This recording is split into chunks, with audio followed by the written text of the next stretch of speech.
예, 안녕하세요. 올리패스 대표이사 정신입니다.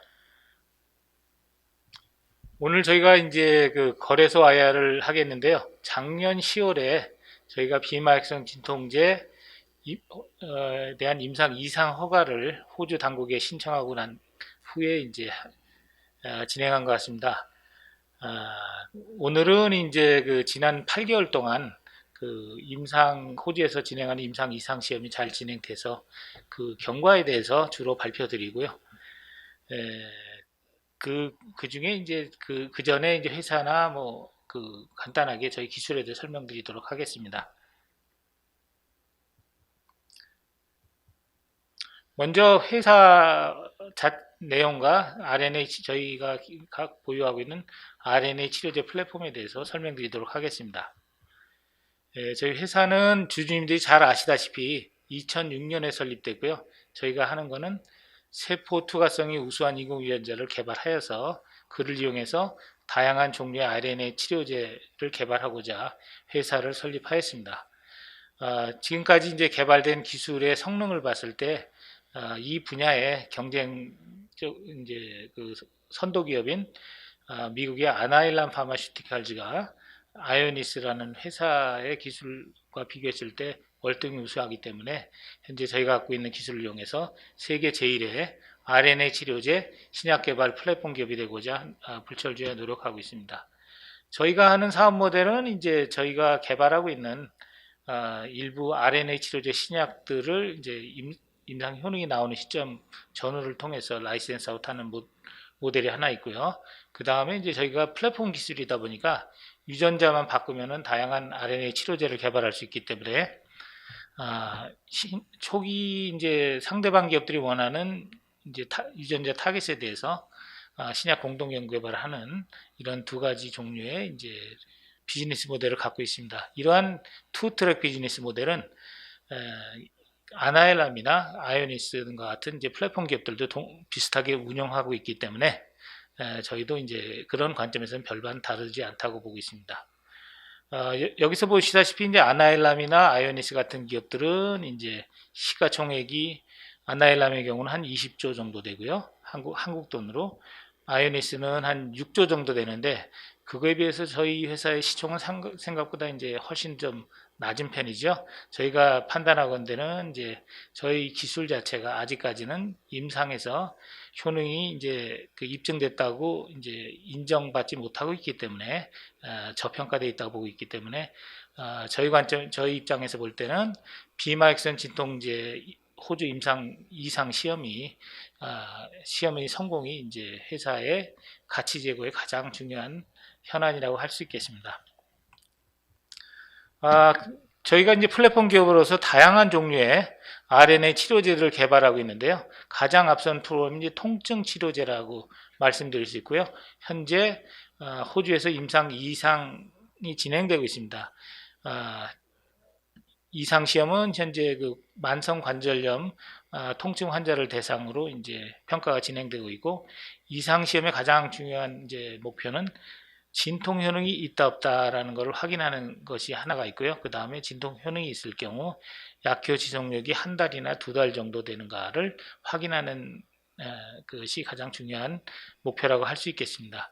어쨌든 이제 이러한 그 진통제 프로그램을 통해서 사람에서 효능이 입증될 경우 저희가 갖고 있는 이제 올리패스 인공유전자 플랫폼이 이제 성능이 사람에서 효능이 날 수 있는 기술이라는 게 입증되기 때문에 회사의 가치 제고에 매우 중요하다고 할 수 있겠습니다. 그리고 이제 따라가는 그 추가적인 프로그램들은 당뇨성 망막증이라든가 혹은 고지혈증, 비만 당뇨 이런 프로그램들이 있고요. 현재는 이제 그 당뇨성 망막증이 전임상 단계에 있고 고지혈증이나 비만 당뇨는 거대 시장 프로그램인데 이러한 것들은 현재 이제 우리가 모든 투자를 동시에 할 수 없기 때문에 일단 통증 치료제 프로그램이 이제 비즈니스 딜이 돼서 라이센스 아웃 되고 난 다음에 본격적으로 아마 개발 단계에 진입하게 되지 않을까 이렇게 저희가 계획하고 있습니다.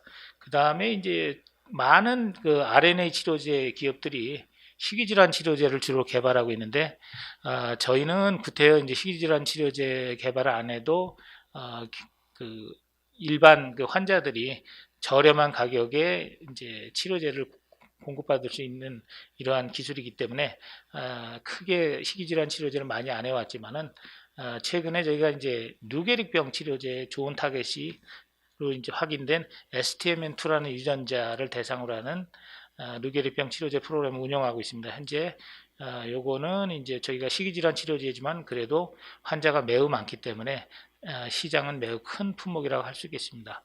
어쨌든 이제 현재 지금 그 환경에서 그 외부의 문의가 많이 들어오는 프로그램은 주로 통증 치료가 이제 많이 앞서가 있으니까는 외국 기업들의 문의가 많이 들어오는 편이고요. 그 다음에 이제 희귀질환 치료제는 이제 누게릭병 치료제가 외부에서 많이 문의가 들어오고 있다 이렇게 말씀드릴 수 있겠습니다. 어쨌든 이제 여기서 보듯이 저희가 운영하는 프로그램들은 주사제도 있고 혹은 안구 점안액도 있고 경구 치료제도 있고 혹은 또 이제 피부 첩포제 토피칼이죠. 이런 다양한 투약 경로를 이제 로 개발이 되고 있는데 이게 가능한 이유는 저희가 투약량이 매우 낮고 많은 양이 들어갈 필요가 없기 때문에 그런 측면도 있고요. 또 저희 기반 물질인 올리페스 PNA 자체가 세포에 잘 들어가기 때문에 결국에는 다양한 이제 뭐 피부라든지 안구 각막이라든지 뭐 이런 데 잘 들어가기 때문에 가능하지 않나 이렇게 보고 있습니다. 그러면 이제 저희가 개발하고 있는 분야 자체가 RNA 치료제 분야인데 그 RNA 치료제에 대해서 좀 설명을 드리도록 하겠습니다. 기본적으로 이제 여기가 나와 있는 게 세포 모양을 나타낸 거고요. 세포 모양이 나오고 세포 안에서 이제 다양한 일들이 일어나죠. 그래서 궁극적으로 세포 안에서 이제 단백질이 이렇게 만들어지는데 이제까지 지난 한 100여 년 이상은 주로 치료제의 타겟이 주로 단백질에 결합하는 합성의약품이나 혹은 이제 항체의약품 이런 것들이 되어 왔습니다. 그런데 이제 점차 이제 많은 약들이 개발되다 보니까 이런 단백질을 타겟팅하는 이제 어떤 큰 품목들이 이제 점점 고갈된 거죠. 그러다 보니까 지난 한 수십 년 전부터는 이제 그보다 전 단계, 20, 30년 전부터는 전 단계인 단백질이 만들어지는 전 단계를 타겟팅해서 약을 만들고자 하는 노력들이 많이 진행되어 왔습니다. 그런 것들 중에 하나가 이제 이 mRNA를 타겟팅한다든가 혹은 mRNA 전구체인 프리mRNA를 타겟팅하는 방식의 RNA 이제 치료제, 소위 이런 것들이 RNA 치료제인데 이러한 치료제들로 이제 점차 제약 산업의 이제 무게 중심이 이제 움직이고 있다 이렇게 말씀드릴 수 있겠습니다. 그럼 간단히 설명드리면은 우리 세포가 있으면은 세포 안에 또 핵이 있죠. 세포 핵이. 세포 핵에 이제 DNA라는 유전자 물질들이 들어 있고요. DNA에서 유전 정보가 복제가 되면은 이렇게 이제 프리mRNA가 바로 복제가 됩니다. DNA는 어떻게 보면은 수많은 코드로 10억 개 이상의 코드가 쭉 연결된 순서대로 배열된 어떻게 보면 유전 정보 집합체라고 보시면 되겠고요. 그 중에 이제 그 정보가 그대로 복제돼서 나오는 것이 첫 번째는 프리mRNA입니다. 프리mRNA도 어떻게 보면은 유전 정보 코드가 이렇게 이제 한 10만에서 100만 개 정도가 이렇게 쭉 순서대로 나열돼서 복제가 되는 거고요. 프리mRNA는 인트론 X하고 인트론 X는 인트론 이렇게 쭉 연결되어 있습니다. 근데 이제 이 프리mRNA는 핵에서 만들어지고요. DNA가 핵에 있으니까 요것이 이제 우리 몸에서 스플라이싱이라는 과정을 통해서 인트론이 다 빠지게 됩니다. 빠져서 X는 쭉 연결된 mRNA가 만들어지고요. 이 mRNA에서 이제 단백질이 만들어지는데 RNA 치료제는 이제 인공유전자라는 걸 이용해서 이 mRNA의 인공유전자를 코드 순서에 맞게끔 결합시키거나 혹은 프리mRNA의 코드 순서에 맞게 결합시켜서 이제 결국에는 제대로 된 mRNA가 못 만들어지게 하거나 혹은 뭐 mRNA를 깨준다든가 뭐 이런 종류의 방식으로 단백질을 못 만들어주게 하는 치료제라고 보시면 되겠습니다.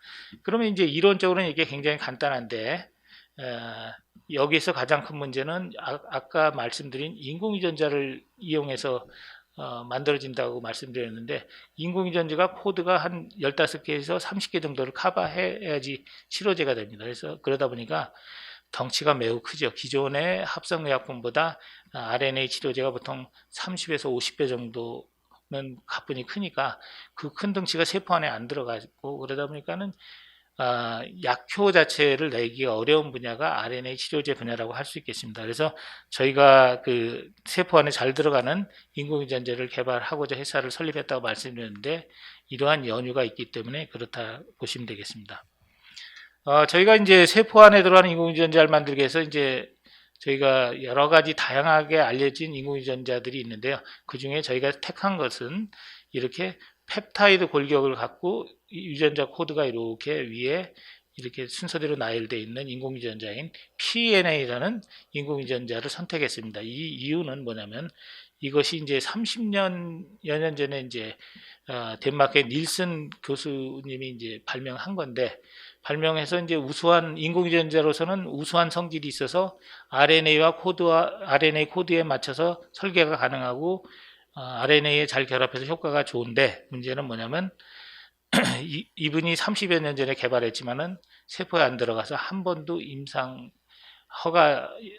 단계 진입을 못한 어떻게 보면 불운한 그 인공유전자를 할 수 있겠습니다. 그렇지만 저희가 이렇게 봤을 때 이게 이제 세포 안에 안 들어가는 여러 가지가 있는데 일단은 세포막하고 어떻게 보면 저런 친화력이 별로 없기 때문에 안 들어가는 측면이 있다 생각해서 저희가 회사 설립할 때 착안한 것은 뭐냐면 이런 유전자 코드에 해당되는 핵산 염기 파트에 이렇게 양이온성 지질기들을 이렇게 붙이면은 양이온성 지질기랑 세포막은 음이온성 지질기로 이루어져 있으니까 서로 잘 궁합이 맞지 않을까 그래서 잘 섞이지 않을까 해서 이런 식으로 그 핵산 염기 파트를 유전자 코드 파트를 이렇게 변형을 줘서 이제 올리페스 PNA라고 명명해서 이제 개발하였습니다. 막상 이렇게 하고 나니까는 세포에 매우 잘 들어가는 것이 쉽게 확인됐고요. 그 다음에 놀랍게도 사람을 기준으로 해서 마이크로그램 정도만 투약해도 이제 충분한 효과가 나올 수 있는 효능 데이터가 나오더라 세포에서 그렇죠. 그 다음에 이제 적은 양을 투약하다 보니까는 뭐 부작용이 거의 없고 뭐 이런 장점들이 있습니다. 그리고 투약량이 작다 보니까는 약물 원가가 덜 들게 되고 그러다 보니까 매우 그 합리적인 가격, 예를 들어서 우리가 알약을 먹잖아요. 그 합성의약품인데 그런 것들 수준의 약가를 이제 제공이 가능한 수준의 기술이 되지 않나 이렇게 저희가 기술 평가를 하다 보니까 그런 정도가 되지 않나 이렇게 알게 됐습니다.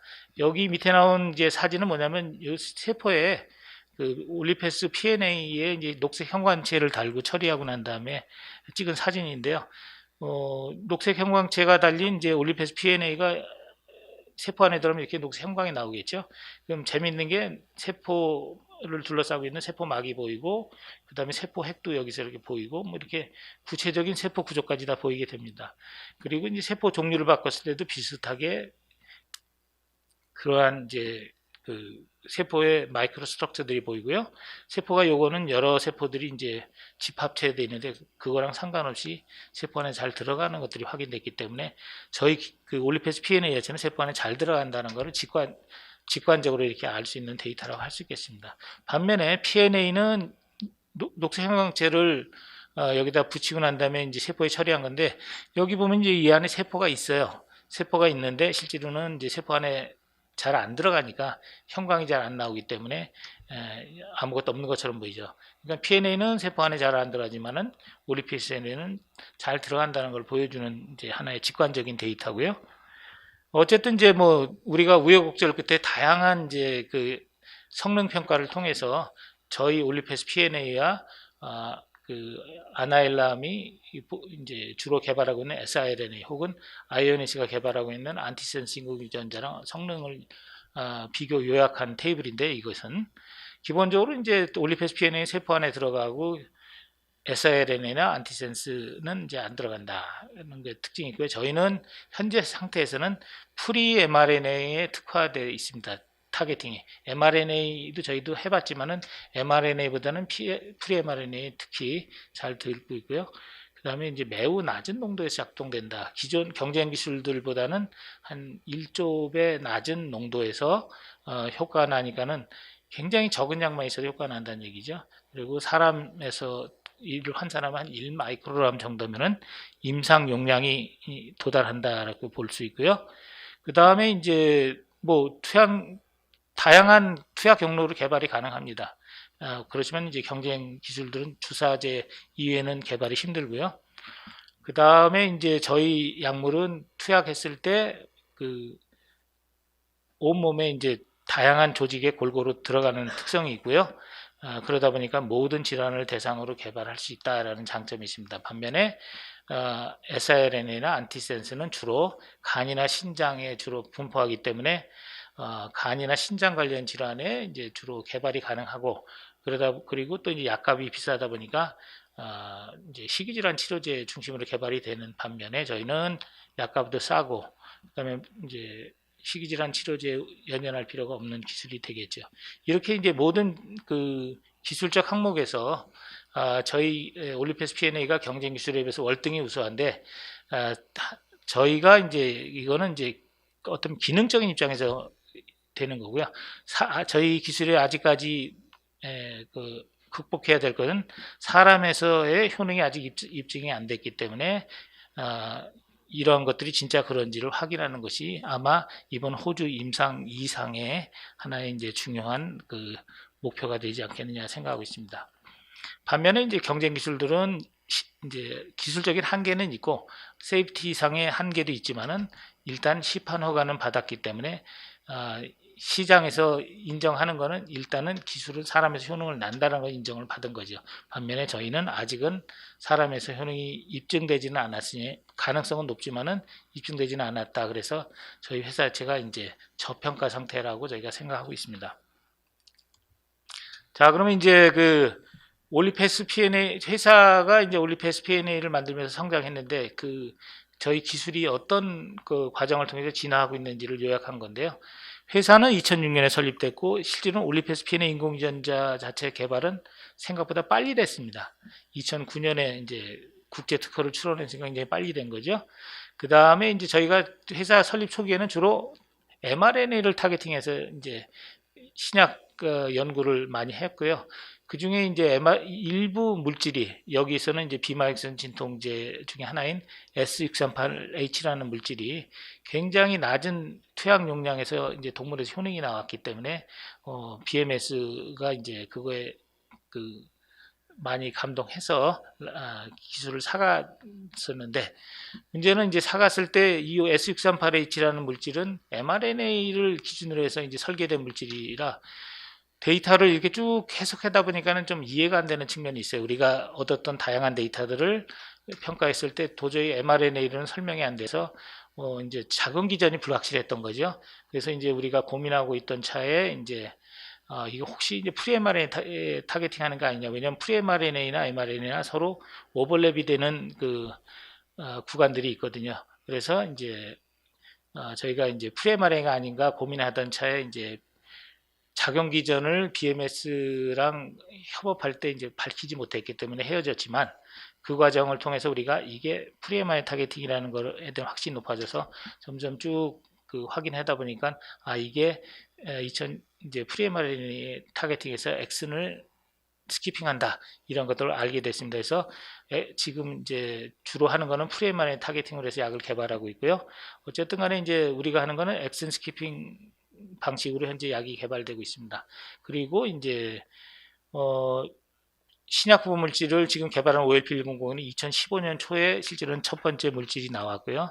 최초로 나왔고 그거 2018년에 이제 연구에서 임상 1상에 진입했으니까 굉장히 빨리 된 거죠.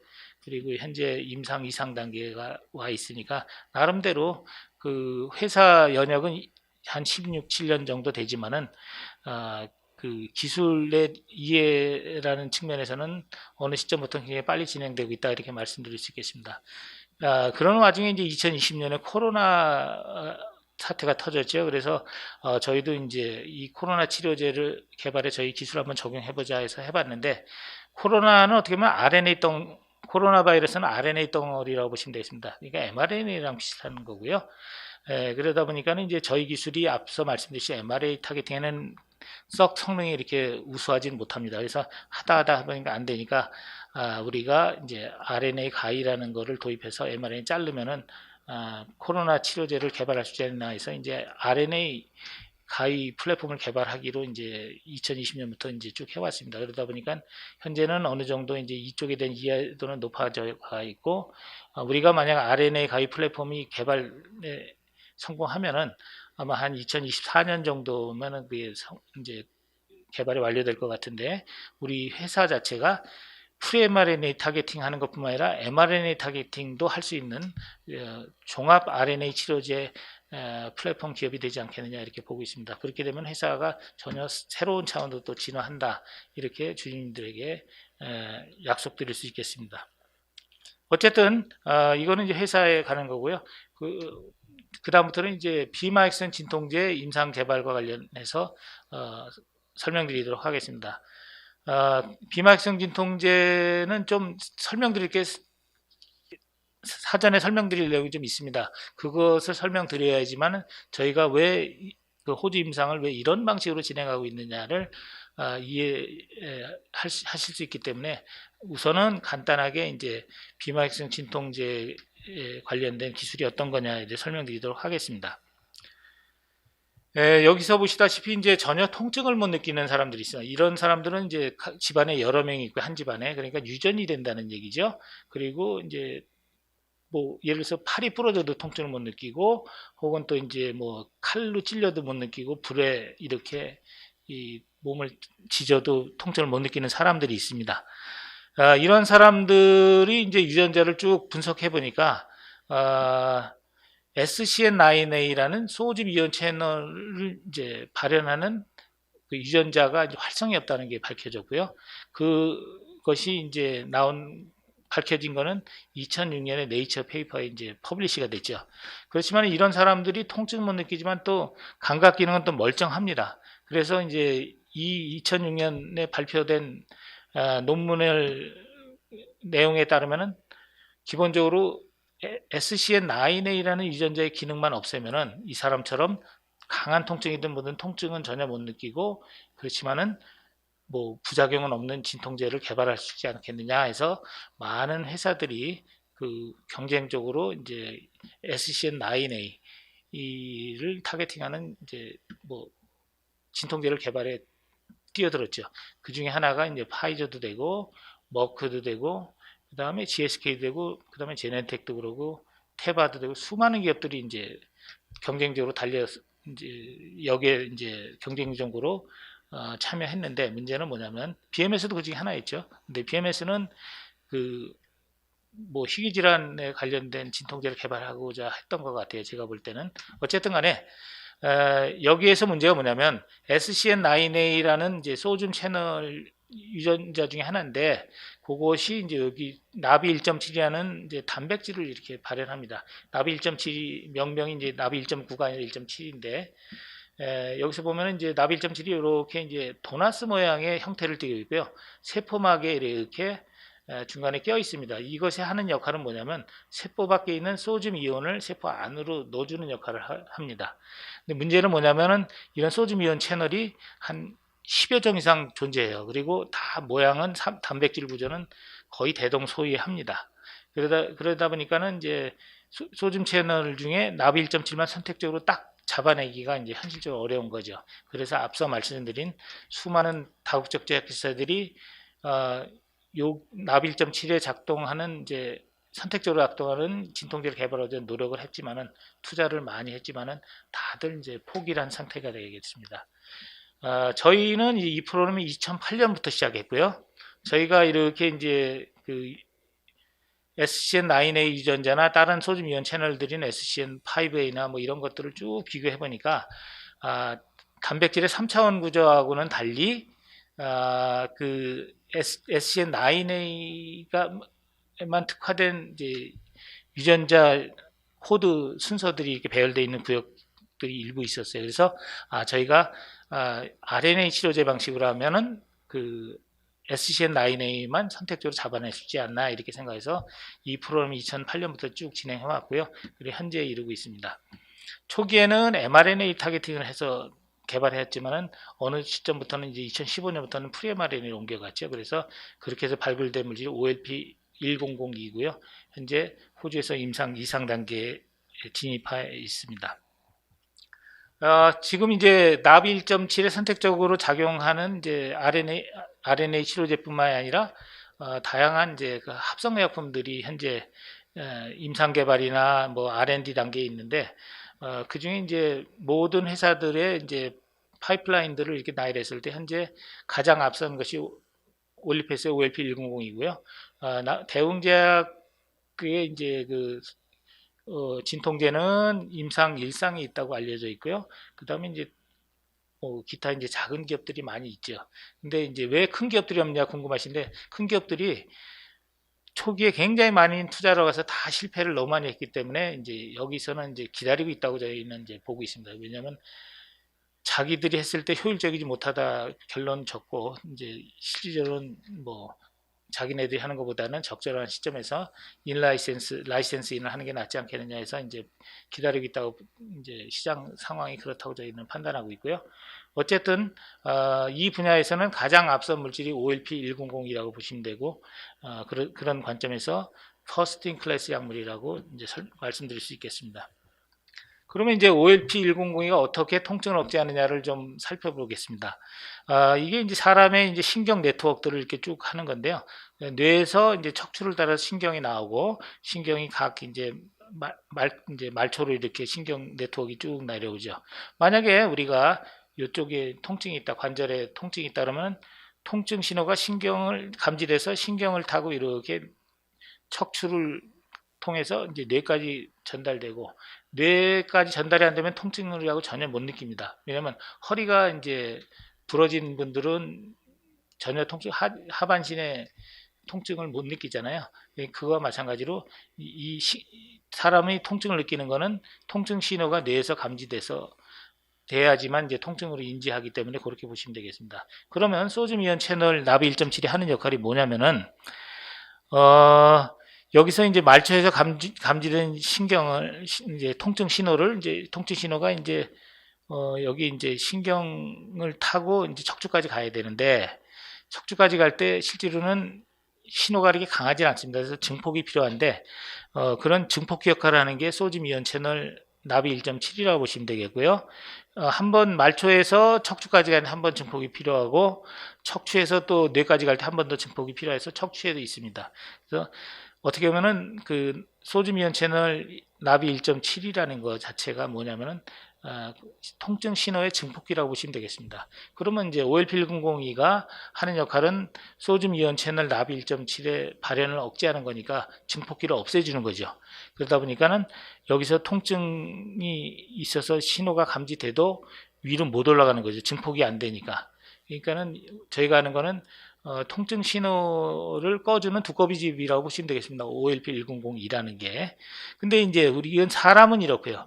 그럼 동물은 어떠냐? 동물은 이제 말초하고 이제 척추 간의 거리가 굉장히 짧죠. 짧다 보니까는 그렇게 증폭이 필요하지 않은 것 같습니다. 그래서 사람에서는 말초에서의 그 소듐 이온 채널 역할이 매우 큰 반면, 동물의 경우는 예를 들어서 쥐같이 굉장히 그 실험동물, 작은 동물은 거기서는 척추에서의 나비 1.7의 역할이 더 중요하다. 통증 감지에. 이렇게 보시면 되겠습니다. 그래서 이제 동물 데이터를 잘 해석해야지만 임상에서 실패하지 않는다. 이렇게 저희가 경험적으로 알게 된 거고요. 지금 이제 뚜껑을 열고 보니까는 사람하고 동물의 차이를 우리가 그렇게 심각하게 생각하지 않아서 생긴 오류들이 지난 임상 실험에서 있었다고 저희가 판단하고 있습니다. 그러면 통증을 이제 억제하는 법이 두 가지가 있는데요. 하나는 이제 말초에서 차단하는 법이 하나 있고, 혹은 이제 용량을 올려서 척추에 약물을 보내서 척추에 차단하는 두 가지 방법이 이제 이론적으로 있겠죠. 둘 다 사람은 이제 말초에서 차단해도 충분한 경우가 대부분이고요. 혹은 이제 정 안 되는 통증이 있죠. 예를 들어서 뭐 이제 그 척추에 있는 신경이 녹아나는 병들이 있어요. 그게 이제 그 다발성 경화증이나 뭐 이런 그 뇌 신경에 문제가 생긴 그런 경우는 약물이 이런 척추나 뇌까지 가지 않고서는 통증을 억제할 방법이 없죠. 어쨌든 그런 특별한 경우는 아니거든 대부분은 말초 타겟팅만으로 약이 된다고 보시면 되겠습니다. 또 하나 설명드리는 게 이제 복잡한 말씀을 자꾸 드리는데 이게 이제 저희 약물의 용량 의존성을 설명드리기 위해서는 이것이 필요하기 때문에 부득이하게 이제 설명을 넣는데요.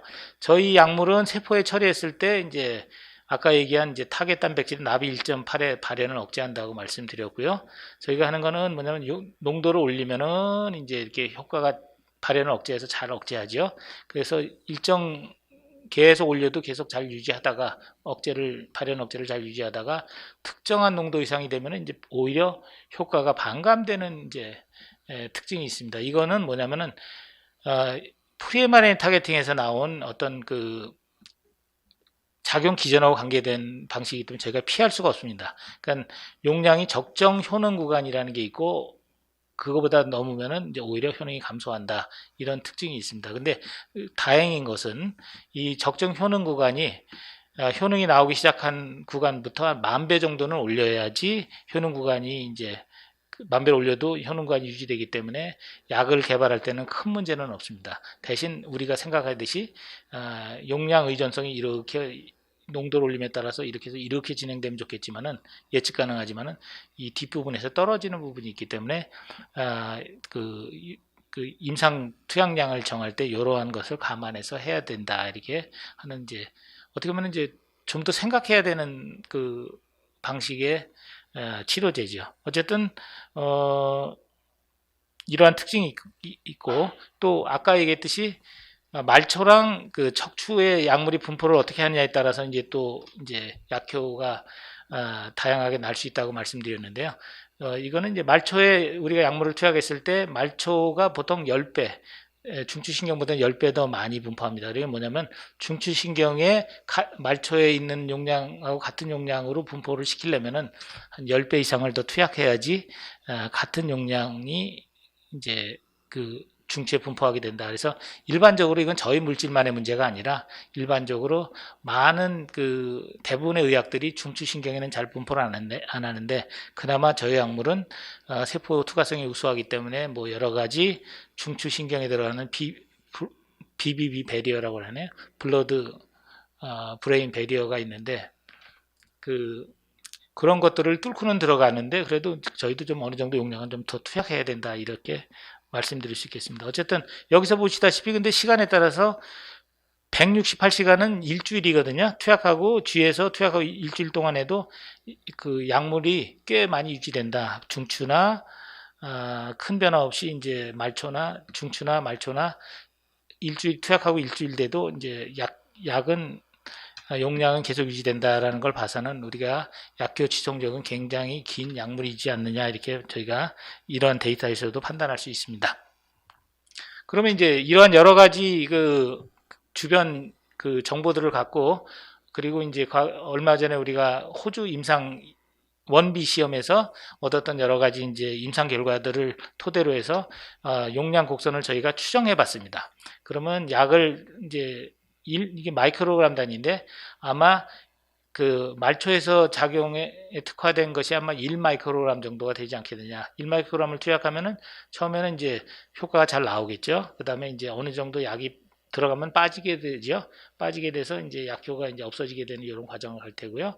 근데 이제 5마이크로그램이나 10마이크로그램은 오히려 1마이크로그램보다는 낫다. 왜냐면 아까 말씀드렸듯이 우리가 어느 투약량 이상 세포에 올라가면은 오히려 효과가 감소한다고 그렇게 되는데 우리가 호주 임상 실험에서 확인한 바에 의하면은 아마 5나 10이 그 정도의 상황에 있지 않느냐 이렇게 보고 있습니다. 그래서 만약 5 같은 경우는 여기 투약했을 때 처음에는 약효가 거의 없게 되는데 뭐 약이라는 게 투약하면 빠지니까 점점점 시간이 감에 따라 이렇게 약효가 올라갈 거로 이렇게 보고 있습니다. 근데 이제 문제는 요게 하루나 이틀 만에 올라가면 좋은데 이게 아마 굉장히 긴 것 같아요. 그래서 올라가는데 시간이 많이 걸리니까는 뭐 한 달이나 두 달 가서 올라간다 그러면은 환자들이 싫어할 거 아니에요. 그래서 이제 이러한 것들은 적정한 투약 용량 구간이 아니겠죠. 투약량이 아니겠죠. 그 다음에 우리가 용량을 올리면은 말초는 넘쳐서 뭐 효과가 없더라도 척추에서 효과가 있으면 되니까 올리면은 척추에서 효과 있으면은 여기서 무슨 일이 나도 상관없죠. 진통 효과는 또 세게 나오겠죠. 그것이 아마 30 마이크로그램 이상은 투약해야지 척추에서 효과가 나오기 시작하지 않느냐 이렇게 저희가 보고 있습니다. 그래서 이러한 종류의 투약 용량 대비 효능 곡선이 나오지 않겠느냐 이렇게 보고 있고요. 저희가 이제 그 호주에 임상허가 신청한 게 작년 8월이었는데 그때 8월에 이러한 논리로 해서 이제 임상허가 신청을 했고요.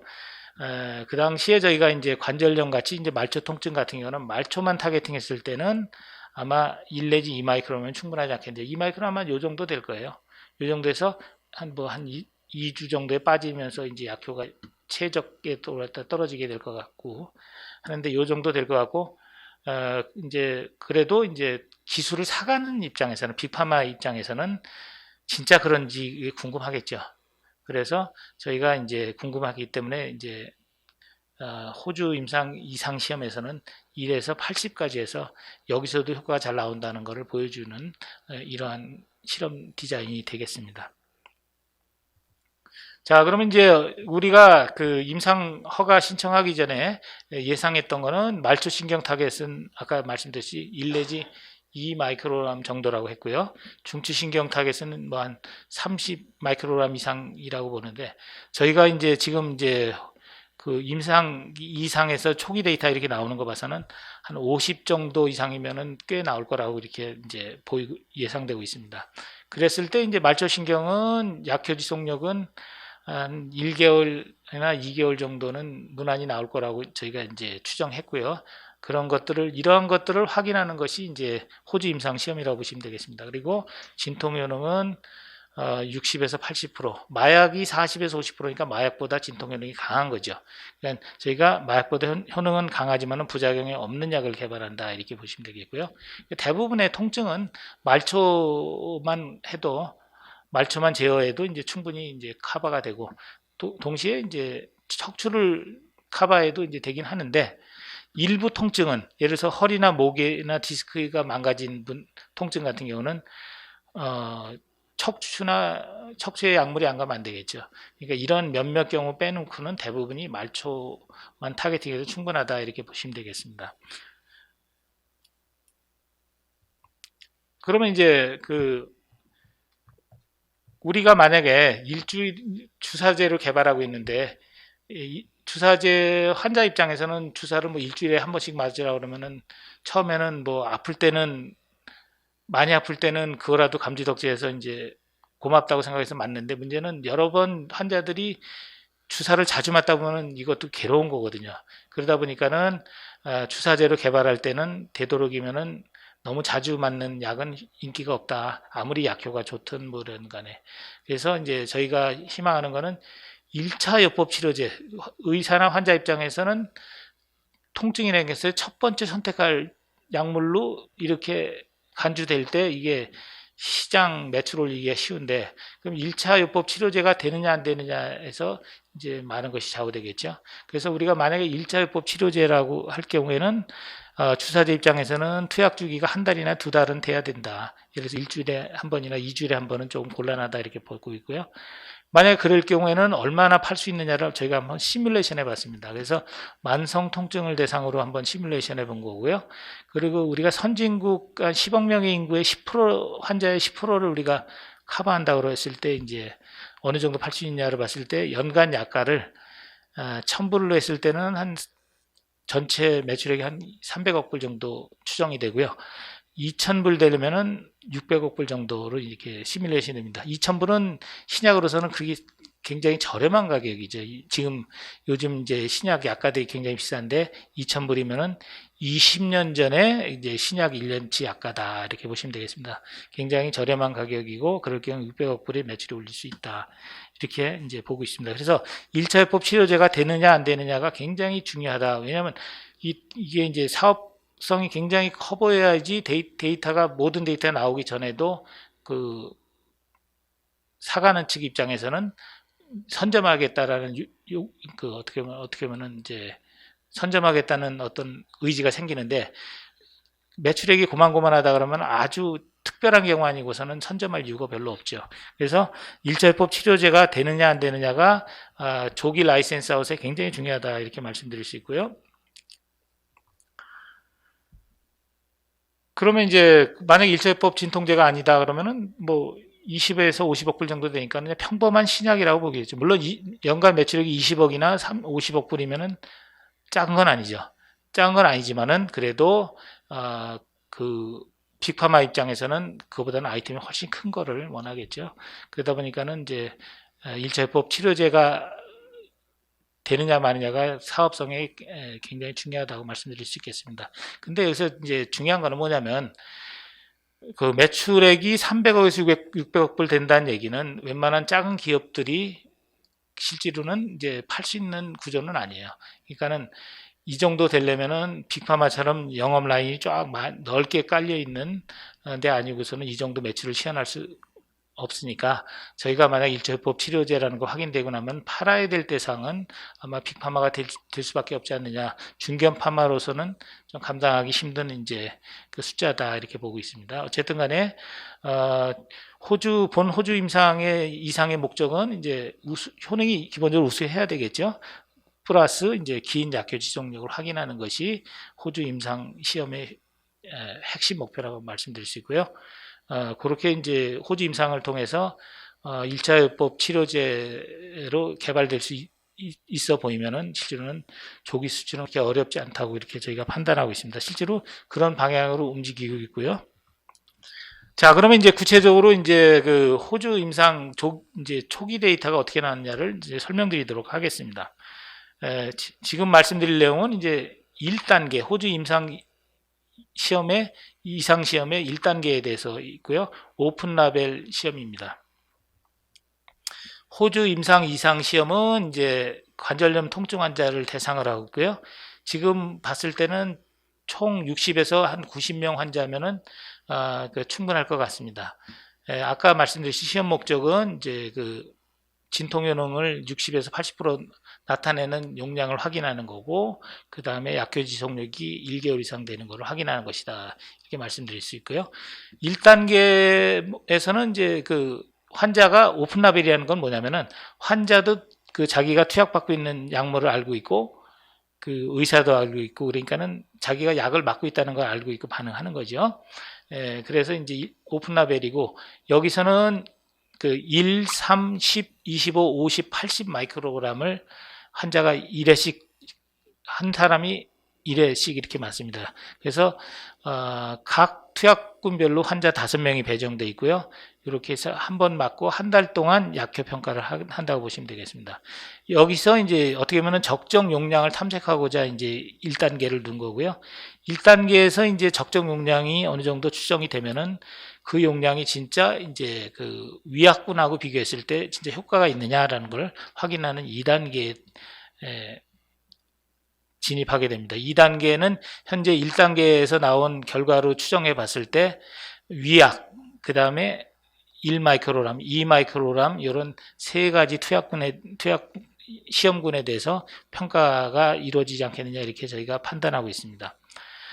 여기서 이제 1단계에서는 어떻게 보면 이제 위약군이 없으니까 어떻게 보면 1단계 시험은 용량 탐색을 목적으로 하기 때문에 최종적으로 통계적으로 유의한 효능을 확인하지는 못하기 때문에 2단계에서 꼭 확인이 돼야지 통계적 유의성 있는 데이터를 확인해야지 이제 글로벌하게 인정된다 이렇게 말씀드릴 수 있겠습니다. 그러면 이제 그 저희가 목표하는 거는 60에서 80% 진통 효능이고 그 다음에 이제 약효 지속력 1개월 이상 확인되면 1차요법 치료제가 되니까 우리가 이제 지금까지 나온 데이터는 이것이 만족되는 것 같은데 이제 최종적인 건 2단계에서 이제 확인되겠죠. 최종적으로 확정되겠죠.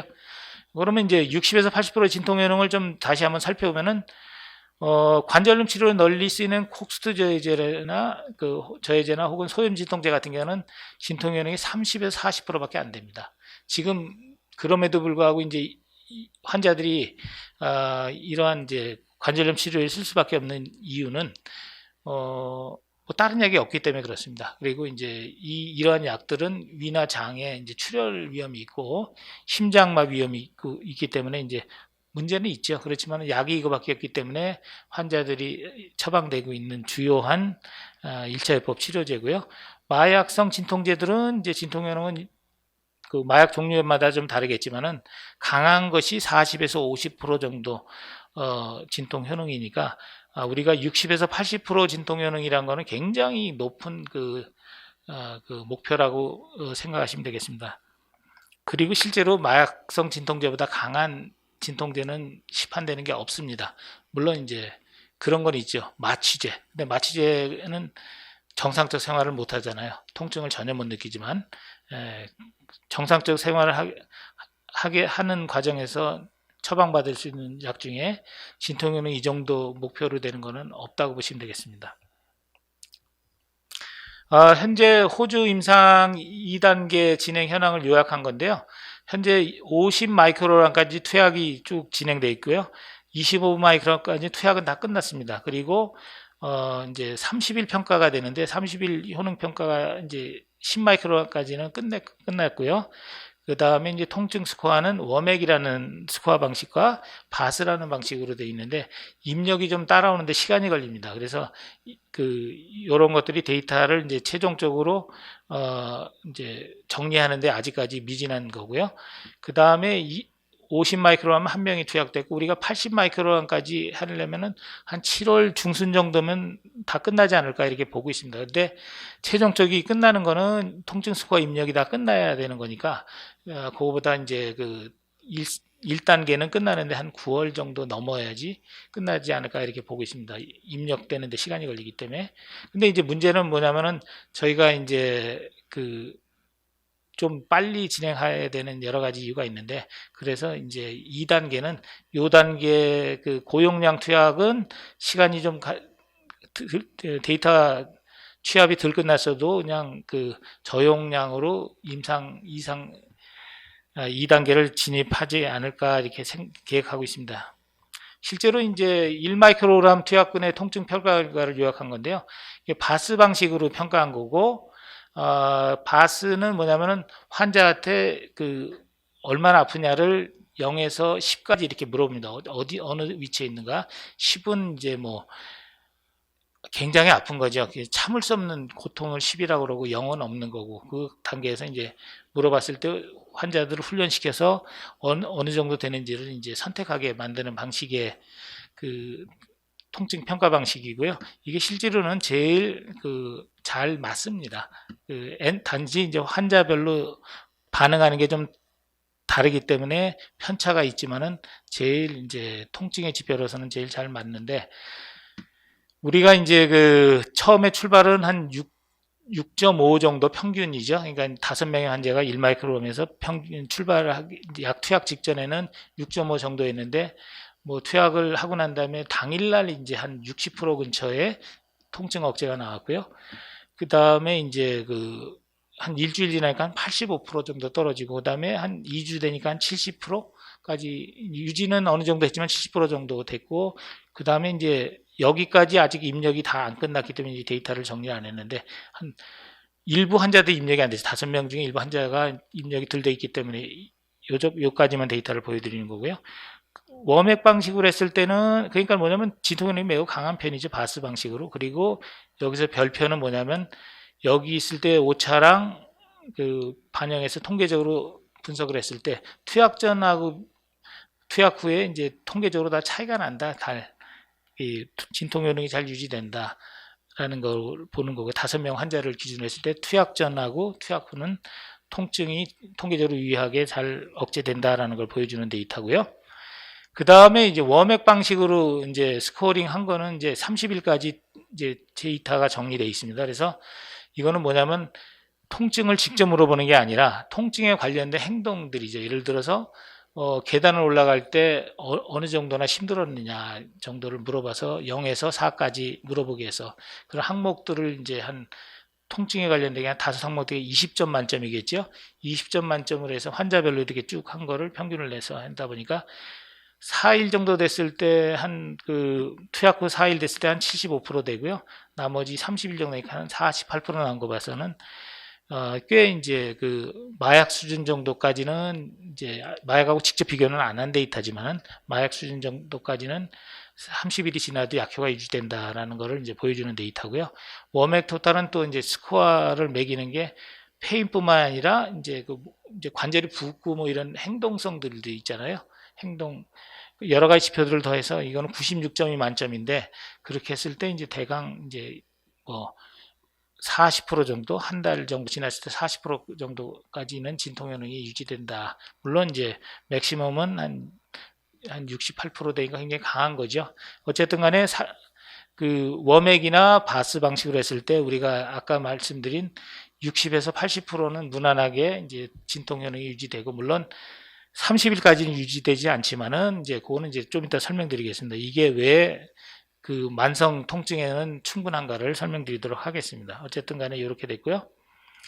3하고 10은 3은 이제 약이 빠지면서 서서히 진통 효능이 통증 억제가 되는데 문제는 30일이 지나도 충분한 진통 효능이 안 나오기 때문에 환자가 싫어하겠지. 만약에 2달, 3달 정도 기다리면 아까 1마이크로그램처럼 굉장히 강하게 통증이 이제 나올 거라고 보는데 진통 효능이 초기에 이렇게 잘 안 나오니까 환자 입장에서는 뭐 처음부터 안 아파야지 2달 기다려서 안 아픈 건 별로 좋은 건 아니죠. 그래서 요거는 이제 별로 이제 그 투약 용량에서는 적정하지 않은 것 같고요. 10마이크로그램은 이제 어떻게 보면은 척추의 약물이 가기 시작하는 용량이라고 보시면 되겠습니다. 그랬을 때 여기서 봤을 때는 한 관절염 치료제 수준 정도로 이제 효과가 나오는데 어쨌든 간에 통계적으로 투약전하고 투약후랑은 아직까지는 차이가 유의하지는 않다. 차이가 작기 때문에 유의하지 않은 거라고 보시면 되겠습니다. 그래서 이제 용량이 이렇게 되고 25 마이크로그램하고 그 데이터는 아직은 이제 취합이 안 됐기 때문에 그 하는데 한 10 마이크로그램보다는 좀 강할 겁니다. 어쨌든 지금까지 나온 데이터는 이제 임상 데이터 이런 거고요. 그런 지금까지 취득된 데이터를 이렇게 우리가 쭉 정리했을 때 투약량 대비 이제 진통 효능을 이렇게 용량 의존성을 이렇게 쭉 나열했을 때 일은 역시 이제 한 요 정도 위치에 있는 것 같고요. 그랬을 때 이를 투약했을 때 약이 빠지면서 얼마나 약효가 지속될 거냐 여기까지 가는 아마 한 달 갔을 때 요 정도 간 것 같아요. 지금 데이터 봤을 때는. 그 다음에 3은 아마 거의 바닥인 것 같고요. 그 다음에 10은 그거보다는 좀 난데 이제 요 정도 위치에 있고 그러면 이 정도가 아마 이 정도 되지 않을까 요 중간에 그래서 이제 그 임상 2상 2단계에서는 2라고 2를 했을 때 우리가 이제 최적 용량이 어느 정도가 되는지를 확인하게 될 겁니다. 어쨌든 간에 이런 거고 3하고 10은 아까 이 용량 초기에 시뮬레이션한 거에 잘 부합된다 이렇게 설명드릴 수 있겠습니다. 근데 재밌는 게 뭐냐면은 1마이크로그램 투약했을 때 진통 효능이 몇 시간 안에 60% 정도까지 올라왔거든요. 이게 굉장히 이게 의미 있는 얘기인데 우리가 이제 지금 만성 통증 환자들을 대상으로 개발을 하고 있지만 통증 억제가 굉장히 빠르다라는 얘기죠. 그 1마이크로그램 경우에는 그러면은 이제 급성 통증이나 수술 후 통증에도 충분하게 사용될 수 있지 않느냐 이렇게 보고 있습니다. 그래서 수술 후 통증 제어가 매우 중요한 이유가 뭐냐면은 수술할 때 실제로 그 통증을 잡아줄 수 있는 진통제가 별로 없습니다. 그러다 보니까는 몰핀이나 뭐 이런 마약을 이제 단기적으로 쓰는데 문제는 그렇게 한번 마약에 노출된 분들이 이제 어느 시점에 자꾸 그 마약에 노출되다 보면은 중독이 되겠죠. 그러니까 굉장히 그 마약 중독을 없애기 위해서는 마약 중독의 사회적인 리스크를 없애기 위해서는 수술 후 통증에도 되도록 안 쓰는 게 좋은데 지금의 이제 진통제 수준으로는 쓸 수 있는 진통제가 없습니다. 그런데 저희 약물 같은 경우는 수술 후 통증에도 충분히 쓸 수 있지 않느냐 이렇게 보고 있습니다. 요거는 이제 그 다음 우리가 이제 추가적인 이제 임상 시험의 목표가 되겠죠. 어쨌든 간에 지금 개발은 만성 통증 치료제를 개발하고 있지만은 급성 통증이나 수술 후 통증에도 충분히 경쟁력 있는 프로파일이 나올 거로 기대하고 있습니다. 그러면 이제 그 만성 통증에 쓸 경우 1마이크로그램을 반복 투약하면은 어떻게 되겠느냐를 저희가 시뮬레이션 해본 건데요. 1마이크로그램 투약하면은 이제 빨리 올라가죠. 진통 효능이 며칠 안에 하루나 이틀 안에 뭐 70% 정도 가는, 이제 3일 정도만 70% 가는데 일주일 정도 가면은 한 뭐 피크를 치겠지, 한 75%. 그 다음에 이제 떨어지기 시작하는 것 같아요. 한 2주 가면은 한 65%. 그 다음에 이제 쭉 떨어져서 4주 정도, 30일 정도 지났을 때 한 그 마약 수준 정도로 떨어진다고 이렇게 보이는데, 여기서 다시 한번 투약하면 이제 또 올라가겠죠.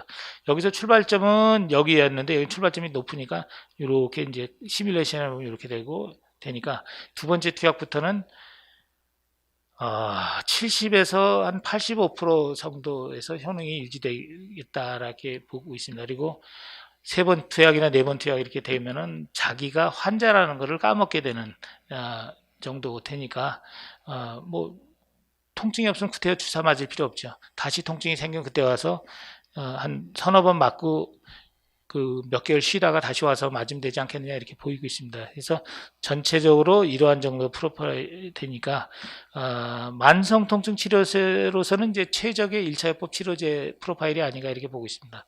현재 임상 1상이나 이제 여태까지 임상 시험들을 많이 했는데 또 안전성에 이슈가 되는 경우는 하나도 없었어요. 굉장히 안전한 약물이면서 그 다음에 이제 진통력이 매우 강하고 약효 지속력이 긴 주사제니까는 1차 요법 치료제로서는 최적이 되지 않겠냐 이렇게 저희가 판단하고 있습니다.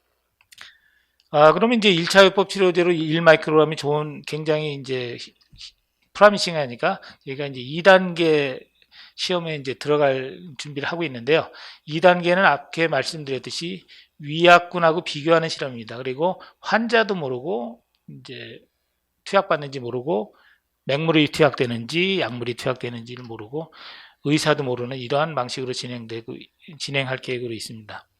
그러면 이제 우리가 이렇게 봤을 때 평가 그룹은 아까 말씀드렸듯이 위약대조군이 있고요. 한 10명 정도면 지금 있는 이제 효능 그 수준으로는 충분하게 통계적 유의성이 나올 거로 기대하고 있습니다. 만약에 이제 그 군당 10명인데 만약에 약간 부족할 수도 있죠. 우리가 5명에서 나온 환자에서 나온 데이터를 갖고 보는 거니까 거기서 이제 어떤 경우 잘 나온 환자들만 있었을 수도 있었으니까요. 그러면 만약에 없을 경우는 추가적으로 10명을 늘려서 이제 할 계획으로 있습니다. 통계적 파워를 늘릴 계획으로 있고요. 그러다 보니까 피험자 수는 30명에서 60명이면 충분하고요. 평가롭당은 10명 혹은 2명이 되겠고 투약 횟수는 한 번을 투약할 계획으로 있습니다. 아까 말씀드렸듯이 약효가 최소한 4주는 간다고 했으니까 그래서 이제 평가 기간은 6주를 할 계획으로 있고요. 6주보다 더 길게 하기는 좀 어려울 겁니다. 왜냐하면 실제로는 이제 이게 통증이 있는 분들이잖아요. 통증이 있는데 4주 참아주는 것도 쉬운 게 아닌데 6주까지는 이제 보통을 참기는 해요. 근데 8주, 12주 뭐 이렇게 참아달라고 그러면은 도저히 참을 수가 없기 때문에 환자들이 환자 보호 차원에서 6주 정도로 끊었고요. 우리가 6주를 한 이유는 1마이크로그램은 4주만 하는 게 맞을 거예요. 근데 이제 2마이크로그램은 그보다는 더 약효가 더 오랜 기간 지속될 거라 보기 때문에 6주를 잡았고요. 우리 2마이크로그램이 예를 들어서 2달에 한번 투약이 적정한지를 확인하는 차원에서 6주라고 보시면 되겠습니다. 그리고 이제 효능 평가는 바스나 워맥 방식으로 하는 거고요. 우리가 이제 중간 평가를 둘 겁니다. 2단계에서는 각 군당 10명이 이제 평가가 완료된 시점에서 일단은 라벨을 깔 거예요. 그러니까 그 블라인딩을 깰 거예요. 깨면은 이제 거기서 통계 처리하면은 유의성이 확보되면은 시험을 종료할 거고요. 약간 이제 효과가 꽤 나오는데 약간 통계적으로 95% 확률로 나오지 못한다 그러면은 약간 뭐 90% 확률로 한다면 환자를 추가로 늘려서 이제 통계적 파워를 늘리는 이러한 방식으로 시험이 진행될 겁니다. 왜냐면 10명, 군당 10명 하려면은 한 연말까지 투약해야 돼요. 투약 아무리 빨라도 우리가 이제 멀티센터를 하지만은 그러면 이제 60명이면 좀 더 오래 걸리겠죠. 그래서 이제 어쨌든 간에 되도록이면 중간 평가를 둬서 이제 기술 수출을 좀 단축시키기 위해서 이런 과정을 뒀다고 보시면 되겠습니다. 투약계 시점은 저희가 이제 그 임상 허가 신청을 하는 건 아니지만은 임상 그 프로토콜이 좀 바뀌는 거거든요. 이제 우리가 업데이트를 됐으니까. 그러다 보니까는 한 7월 정도에 이제 임상 그 수정된 이제 시험 계획서를 제출하고요. 그러면 이제 9월 달 초부터는 아마 투약이 가능하지 않을까 이렇게 보고 있습니다. 그래서 2단계가 다 끝나기 전에 1단계는 1단계가 다 끝나기 전에 2단계 진입할 계획으로 있습니다. 그리고 이제 1단계에 50하고 50이 진행되고 있는데 80까지는 다 계획대로 끝낼 계획으로 있습니다. 왜냐하면 사가는 회사들 입장에서도 저희가 그 주장하는 진통 효능하고 임상 용량하고의 관계를 알고 싶어 하기 때문에 그것까지는 다 끝내는 게 좋지 않겠냐 생각해서 이제 2단계는 계획대로 완료할 계획으로 있습니다.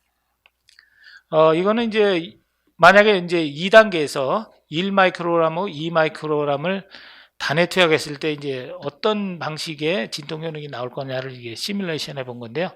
요게 이제 1마이크로그램이죠. 1마이크로그램 이렇게 되는데 6주까지 가면은 뭐 한 25% 정도로 떨어지니까 굉장히 이제 실제로 진통 효능이 없는 거죠. 이 정도면 관절염 치료제보다 더 밑으로 가는 거고 마약보다도 훨씬 밑으로 가는 거니까는 실제로는 이제 진통 효능이 이제 6주 차에는 없다고 보는 거죠. 4주 차까지는 4주 말까지는 유지가 되는데 6주는 없다고 보는 거고요. 2마이크로그램 투약했을 때는 좀 약효 올라가는 게 좀 느릴 거예요. 아까 얘기했듯이 이제 그 출발점이 좀 이제 약효가 그렇게 높지 않은 데서 출발하기 때문에 대신 약이 빠지면서 더 높은 방향으로 가서 6주 후에도 뭐 한 70% 이상이 유지될 거라고 저희가 이제 추정하고 있습니다. 이런 거고요. 그 다음에 위약은 원래는 약을 안 먹으면 점점 통증이 세져야 되겠죠. 관절염 환자 같은 경우는 활동을 하고 뭐 어쩌고저쩌고. 근데 실제로는 이분들이 이제 그런 정 아프면은 타일렌을 드시게끔 허용은 해요. 근데 약효는 세진 않지만은 그나마 좀 버틸 수 있게끔. 그래서 이제 그 위약근은 보통 시간이 감에 따라 이렇게 올라갑니다. 그래서 한 15% 정도 여태까지 많은 임상 시험 결과들을 보면은 15% 정도 6주 되면 15% 가고 한 그 12주 정도 가면 한 25% 정도, 30% 정도까지 올라갑니다. 이분들이 이제 자기가 위약을 먹어서 약효가 올라갔다기보다는 못 참으니까는 이제 자기 각 환자분들이 갖고 계시는 약들을 좀 드시는 분도 있을 수 있을 거고, 혹은 타일렌을도 드시는 분들이 있고, 뭐 이런 겁니다. 근데 이제 어쩌면 이게 위약 효과라고 일반적으로 말씀드리는 수준이고요. 우리가 호주 원비상에서 난 위약 효과는 한 60%, 50%, 60% 나왔죠. 일부 환자는 뭐 한 70%, 80% 나왔기 때문에 그거는 이제 뭔가 좀 이상이 있었던 거죠. 일반적으로는 이렇게 나오기 때문에 우리가 통계적 처리하면은 이거랑 이거 차이를 보기 때문에 차이가 클 경우에는 이제 환자 수가 적어도 통계적 유의성이 나는 거고요. 만약에 이 정도에서 차이가 나는 경우면은 분당 한 제가 볼 때는 이 시점에서 통계적 유의성 차이를 보려면 이 시점에는 분당 한 30명은 돼야 될 거예요. 근데 이제 만약에 이거 같은 경우는 뭐 분당 5명도 충분하겠죠. 이것도 분당 5명이면 통계적 유의성이 충분히 나오는 시점이라 보고 있고요. 우리가 이러한 데이터들을 시기별로 종합적으로 봤을 때 이제 그 분당 10명이면은 충분하게 우리가 원하는 데이터를 확인할 수 있지 않나 이렇게 보고 있습니다.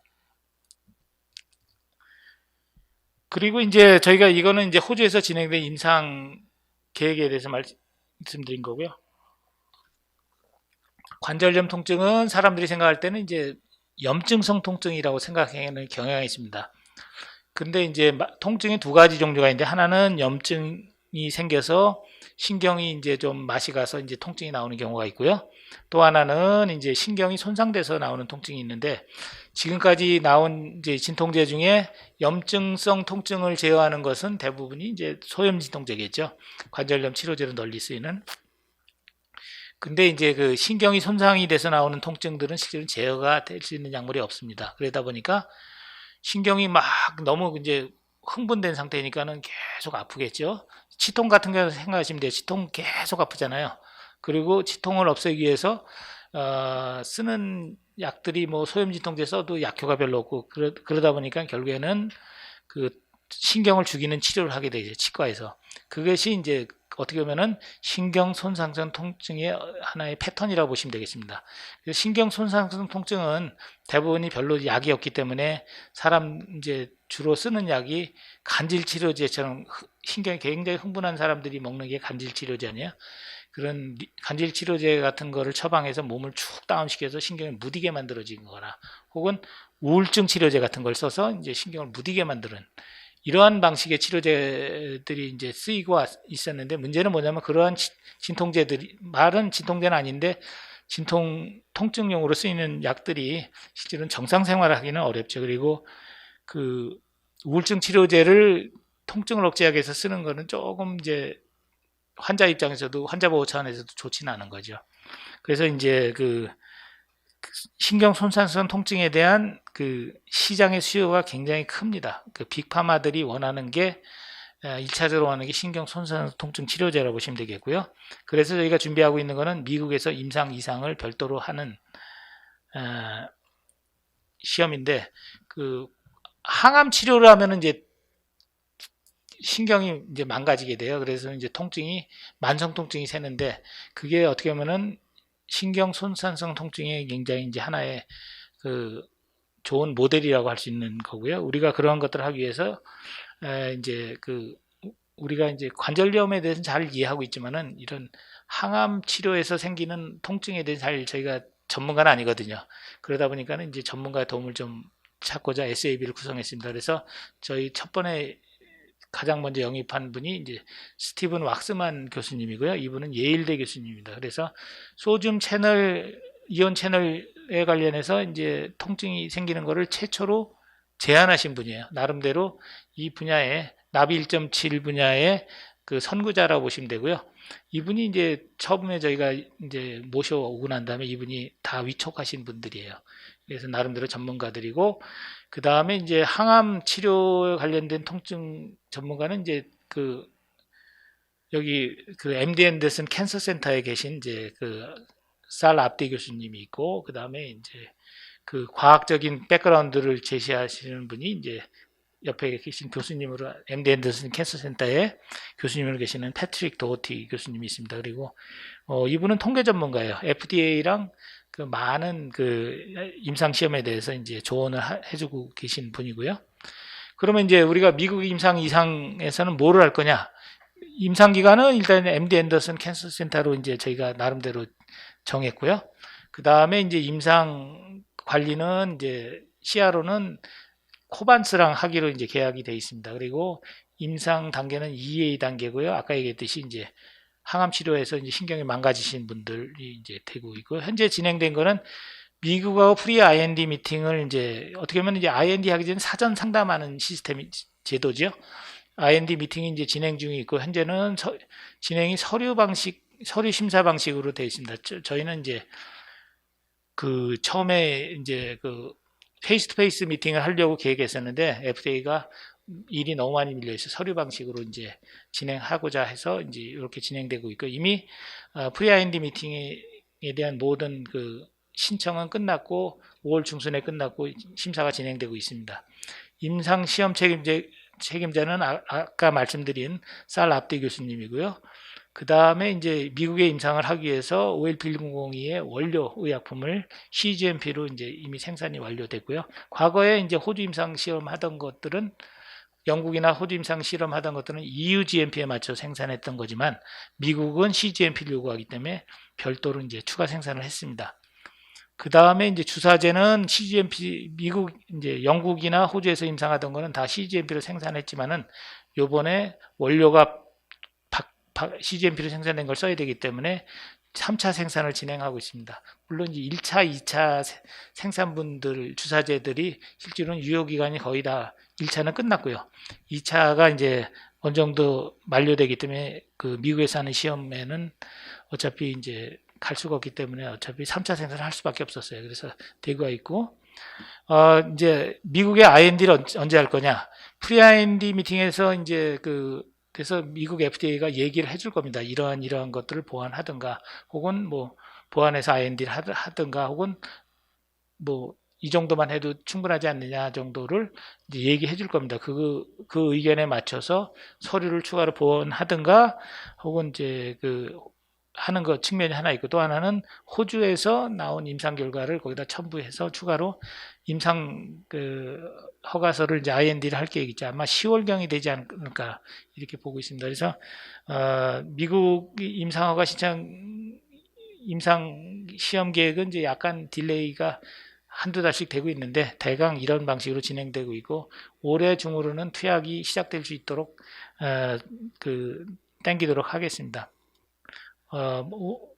이제 오늘 주주님들께 말씀드릴 내용은 여기까지고요.